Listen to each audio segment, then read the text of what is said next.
Hi అండి, నమస్తే. Welcome to our channel. ఎలా ఉన్నారండి? అందరు బాగున్నారా? ఇప్పుడు నేను లైనింగ్ బ్లౌజ్ అయితే కుడుతున్నాను. లైనింగ్ తడిపి ఆరబెట్టుకొని ఐరన్ చేసుకొని లైనింగ్ ఆది బ్లౌజ్ ప్రకారంగా నేను కట్ చేశాను అనమాట. ఇప్పుడు బ్యాక్ పార్ట్ తీసుకొని ఒరిజినల్ క్లాత్కి బ్యాక్ పార్ట్ జాయింట్ చేశాను.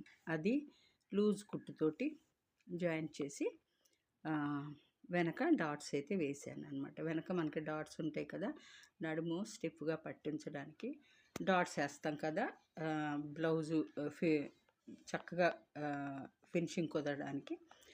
అది డాట్స్ వేసిన తర్వాత నడుము ముక్క అయితే జాయింట్ చేస్తున్నాను. నడుముకి బెల్ట్ వేస్తాం కదా, ఒక ఇంచున్నర పీస్ తీసుకొని, అది క్రాస్ ముక్క అయినా పర్లేదు, నార్మల్ సీదా ముక్క అయినా పర్లేదు, తీసుకొని మనము 1.5 ఇంచ్ తీసుకొని నడుముకి బెల్ట్ అయితే జాయింట్ చేశాను. జాయింట్ చేసిన తర్వాత దీన్ని ఇప్పుడు జాయింట్ చేసిన నడుము బెల్ట్ని మళ్ళీ తిప్పుకోవాలి, ఇలా తిరిగేసి హెమ్మింగ్ కోసం తిప్పి మనం హెమ్మింగ్ చేసుకోవాలి కదా.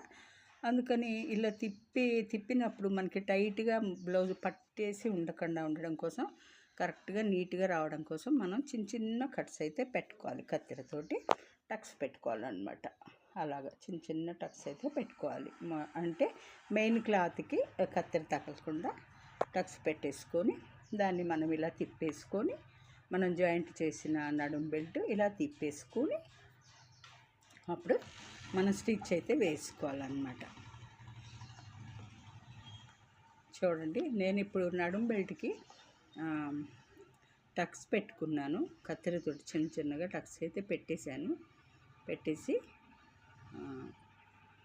అంటే మనకి తిప్పుకోవడానికి వీలుగా ఒక కుట్టు అయితే వేసుకోవాలి. పైన మెయిన్ క్లాత్ మీద కుట్టు పడకుండా మనం ఏదైతే జాయింట్ చేసామో నడుం బెల్ట్ దానికి కుట్టు అయితే వేసుకోవాలన్నమాట. ఇలా కుట్టేసేసుకోవాలి. అప్పుడు కుట్టుకున్న తర్వాత దీన్ని మనము ఇలా తిప్పేసుకోవాలి. తిరగలంటే దాన్ని ఇలా మడిచేసుకోవాలి. ఈజీగా మనకి ముడత లేకుండా నీట్గా చక్కగా వస్తుంది అనమాట. ఇలా మడిచి మనము చేతి పని చేసుకుంటాం, హెమ్మింగ్ కోసం చేస్తాం కదా, అప్పుడు చాలా బాగా నీట్గా ఫినిషింగ్ అయితే చాలా బాగా వస్తుంది. బ్లౌజ్ ఫిట్టింగ్ కూడా చాలా బాగా కుదురుతుంది అనమాట. బ్యాక్ పార్ట్ చూసారా, ఈ విధంగా మనం హెమ్మింగ్ చేసుకోవడానికి వీలుగా క్లాత్ ఇలా పైకి లేవకుండా ఉండడం కోసము ఒక లూజ్ కుట్టు అయితే వేసుకోవాలి. ఎందుకంటే కరెక్ట్గా మనకి హెమ్మింగ్ కుదురుతుంది, చేతి పని చేయడానికి వీలుగా ఉంటుంది. లూజ్ కుట్టు అయితే ఇలా దాని మీద వేసుకోవాలి. ఒక కుట్టు మనం ఏదైతే పీస్ జాయింట్ చేసి ఇలా లోపలికి మడిచి కుట్టేస్తున్నాం కదా, దాని మీద ఒక లూజ్ కుట్టు వేసుకోవాలి. ఎందుకంటే హెమ్మింగ్ చేసుకోవడానికి వీలుగా చక్కగా నీట్గా వస్తుంది. కుట్టు వేసేసిన తర్వాత మనకి చేతి పని అయిపోయిన తర్వాత ఆ కుట్టు ఈజీగా వచ్చేస్తుంది, తీసేసుకోవచ్చు. చూసారా ఎంత చక్కగా బ్యాక్ పార్ట్ రెడీ అయిందో. ఈ విధంగా మనము బ్యాక్ పార్ట్ అయితే డాట్స్ వేసుకొని చక్కగా ఇలా రెడీ చేసుకోవాలండి. ఆది బ్లౌజ్ తోటి కట్ చేసి ఈ విధంగా నీట్గా మనం కుట్టుకుంటే ఒకసారి ఇచ్చిన వాళ్ళు బ్లౌజులు మళ్ళీ మన దగ్గరికే వస్తారనమాట. ఈ వీడియో నచ్చితే లైక్ చేయండి.